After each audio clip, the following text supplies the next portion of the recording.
Hello and welcome back to Talkin Walks after quite some gap. Today it was a foggy, drizzly and grey start to the day, and I thought a poor day for filming in London. But luckily by the time I arrived the sun had burst through and it's now a really nice day, so I'm going to kick off the second episode of my music specials of Talkin Walks, this time to the west side of Soho but still in central London. And I'm beginning with the former home of the Beatles manager Brian Epstein.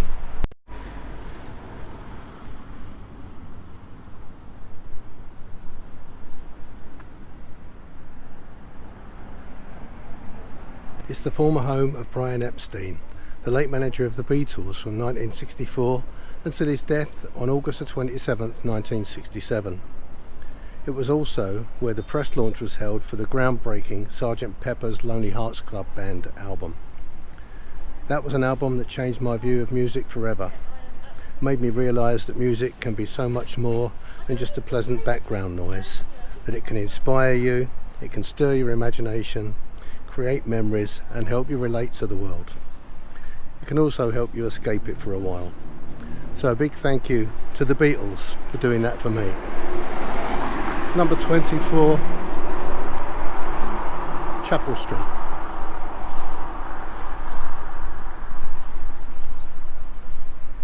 This is just off Belgrave Square, which is basically full of embassies and diplomatic cars.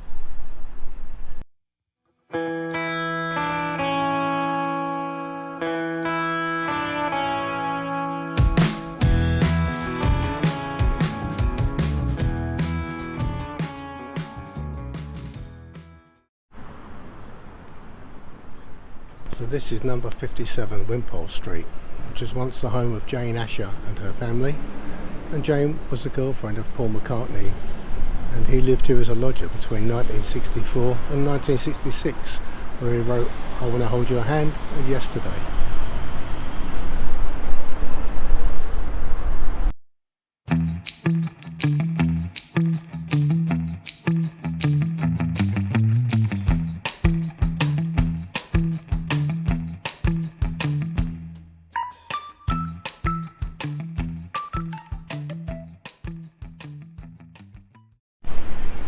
Now, for those of you that aren't Beatles fans, and I don't think there'll be too many, this is just for you.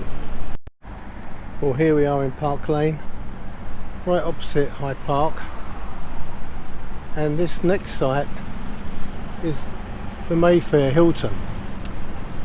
This was where, in 1967, George Harrison persuaded the Beatles to attend a lecture and meet the Maharishi Yogi for the first time. 24th of August 1967.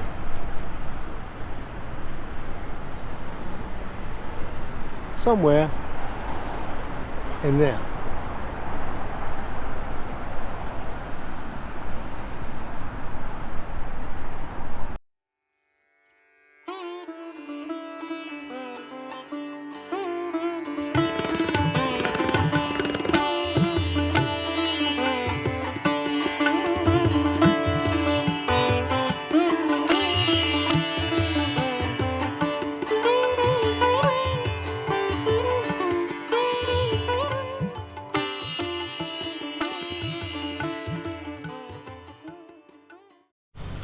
So here we are in Grosvenor Square with the great Franklin Delano Roosevelt looking out over the square itself.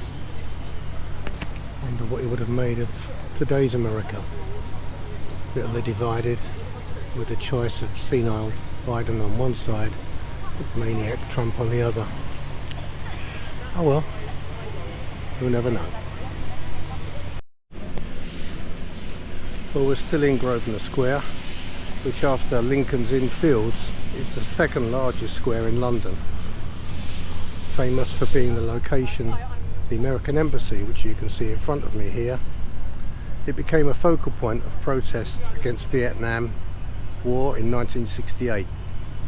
It's said to be the inspiration for the Rolling Stones classic Street Fighting Man, which is written about Tariq Ali, the activist who, along with the actress Vanessa Redgrave, spearheaded the demonstrations here. According to legend, Mick Jagger was said to be sat in his Bentley watching 8,000 protesters besieging the embassy and 200 of them being arrested. And that was his inspiration for the song Street Fighting Man.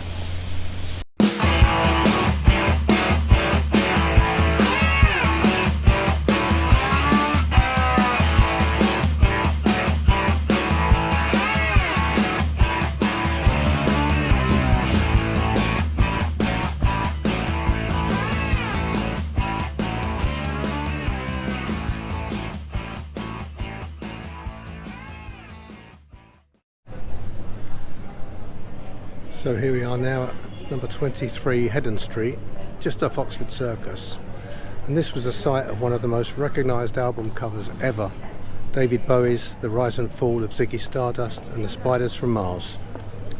It's a shame the K West sign is no longer here, and a much bigger shame that David Bowie isn't either.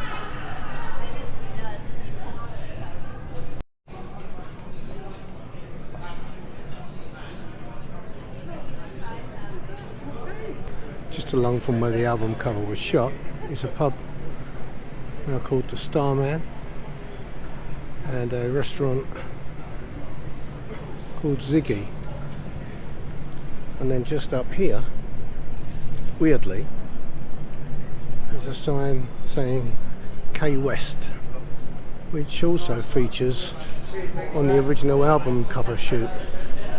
But I suspect this is a repro that's been made and put here instead, not in the same place in the street, but nevertheless I guess it's a kind of tribute.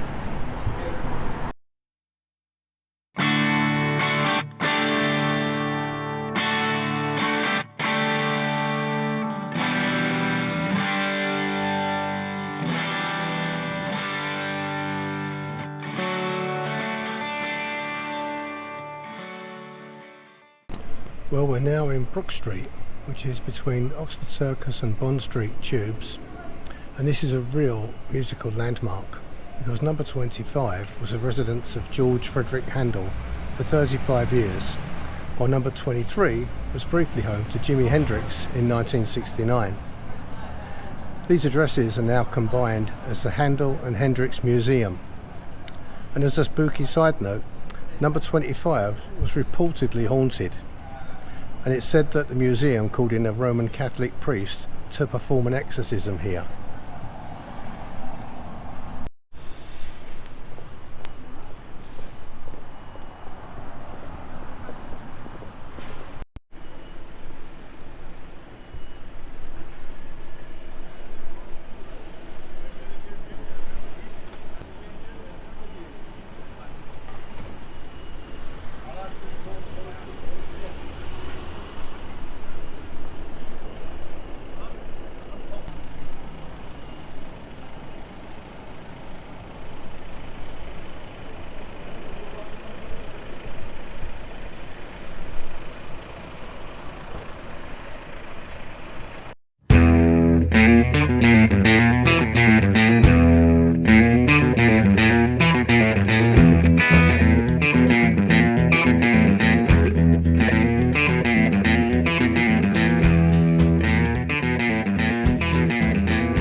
Well, here we are now at 100 Oxford Street at the 100 Club entrance.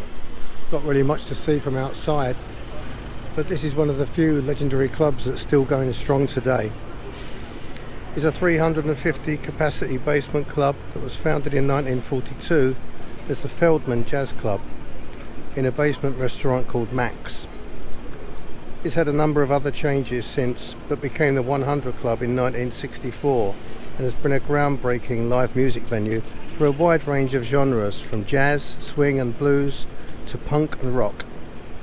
From artists such as the Glenn Miller Band, Muddy Waters, Bo Diddley, B.B. King, Louis Armstrong and Billie Holiday, it became a mainstay of the punk rock scene, with the Damned, the Clash, the Sex Pistols, Susie and the Banshees all appearing, with other acts as diverse as Alice Cooper, Jimi Hendrix, Bob Dylan, The Who, the New York Dolls and the Rolling Stones, plus Oasis, Blur, Primal Scream, Desmond Dekker and Chuck Berry. Metallica held a warm-up gig here for their Castle Donington gig in 1987, with a crowd of around 12,000 people forming outside, closing Oxford Street for several hours. Paul McCartney also played a fundraising gig to help save the venue from the threat of closure in 2010.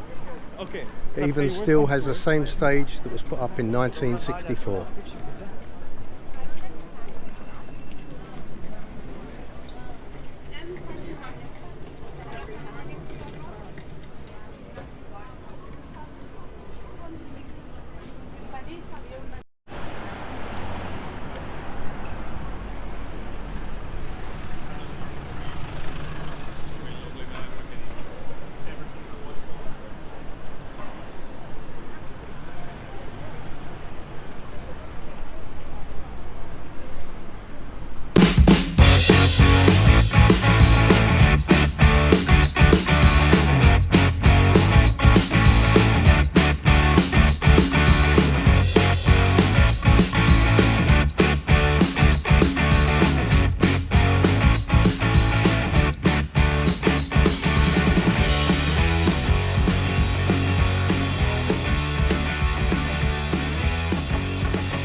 Well, as you can see, I'm now in Manchester Square, W1.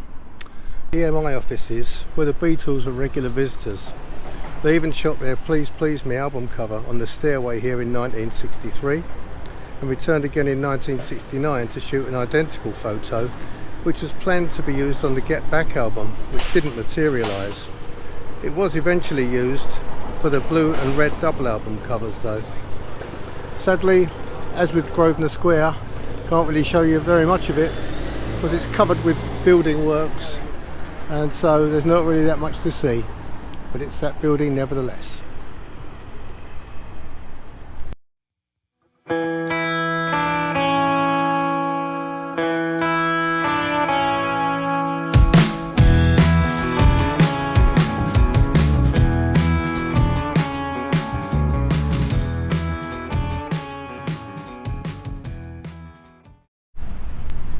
Hello again, and unusually today I'm running into a second day of filming for an episode of Talkin Walks.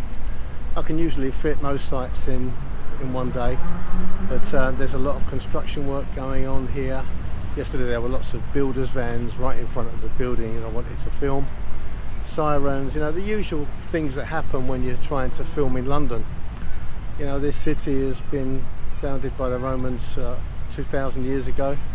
It always changes, it's constantly evolving, and a number of the buildings that I'd like to have shown in their original aspect are either completely facelifted and different or have been demolished altogether. So let's get out there and capture what we can while it's still there.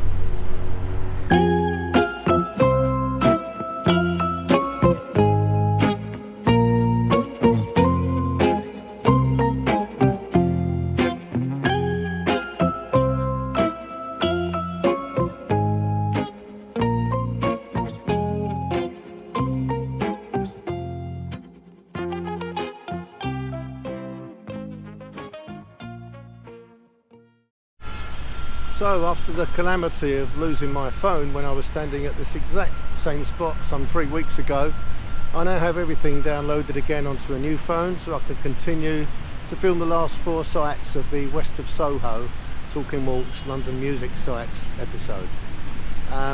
It's not the sunny, beautiful, freakishly warm day that we had just 3 weeks ago. This is much more typical London weather. It's around 3 degrees with a mixture of sleet, rain and even the odd flake of snow. But on we go, we're going to finish it today.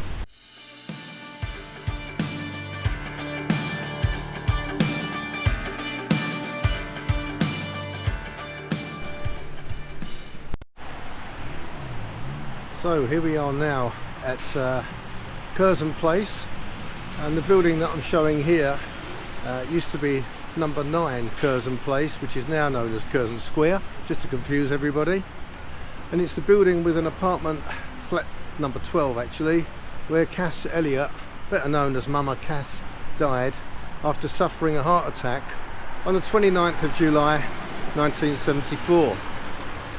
She'd recently left the Mamas and the Papas and had just finished a 2-week run at the London Palladium as a solo artist.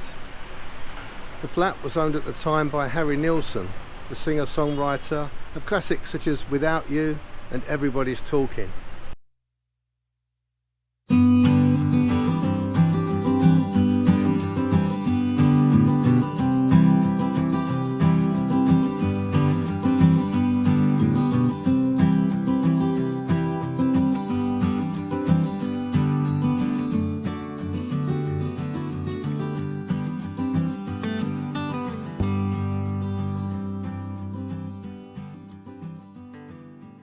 So just 4 years later, on the 7th of September 1978, Keith Moon, the legendary drummer of The Who, died not only in the same flat, but in the same bed, from an overdose of the prescription drug heminevrin, which he was prescribed to combat alcoholism. He'd returned from a preview of the Buddy Holly story, where he was a guest of Paul McCartney.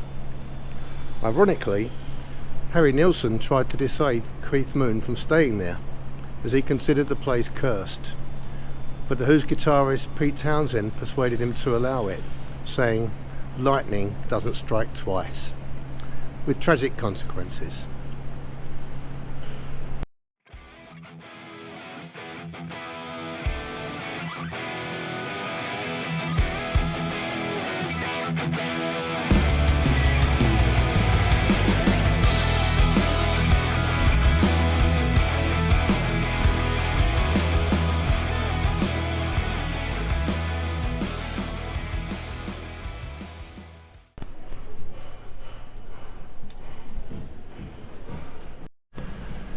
So here we are at number 3, Savile Row, the address of the Beatles' Apple Corps headquarters and the famous rooftop location of their last ever live performance on the 30th of January 1969. Sadly, it was shut down by the police after only 40 minutes due to some miserable bastards in the offices opposite complaining about the noise. The Rolling Stones also used the recording studios in the basement to practice with their new guitarist Mick Taylor in the 2 days between the death of Brian Jones and their concert in Hyde Park.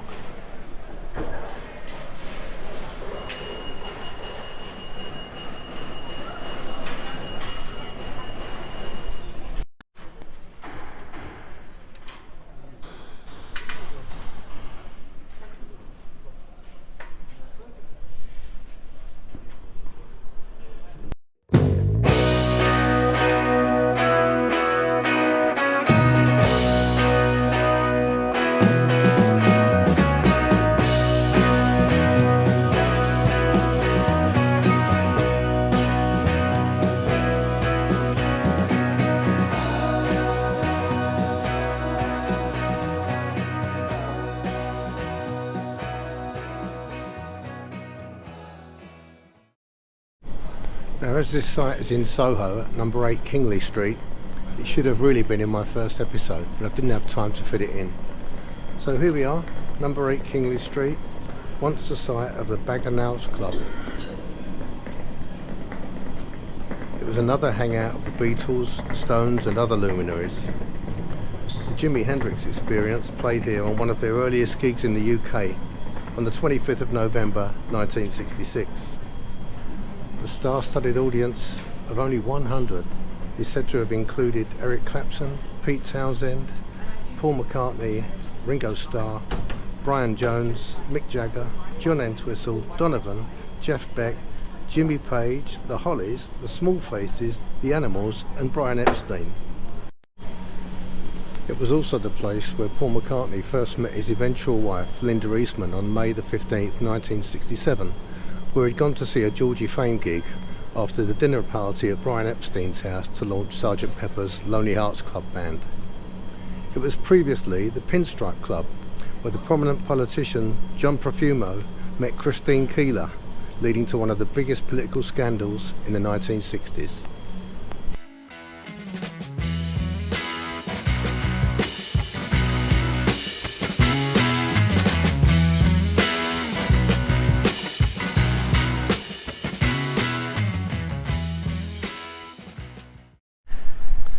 Okay, sorry about the racket in the background, but this is Mason's Yard, smack bang in the middle between Green Park and Piccadilly Underground stations. And this art gallery at number 6 was once the Indica bookshop and art gallery, named appropriately after the Latin word for cannabis. It was opened in 1965 by Peter Asher, half of the Peter and Gordon duo and brother of Paul McCartney's girlfriend at the time, Jane Asher. Paul McCartney helped support this venture and got hands-on with helping with the painting and fitting out the unit.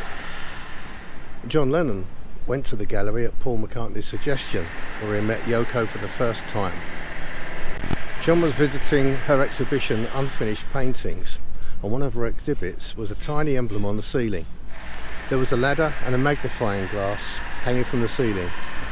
He climbed the ladder, took the magnifying glass and saw on the ceiling a tiny word, yes. And the rest, as they say, is history. There's also a mural on the wall of the passageway leading into Mason's Yard as a tribute to that moment.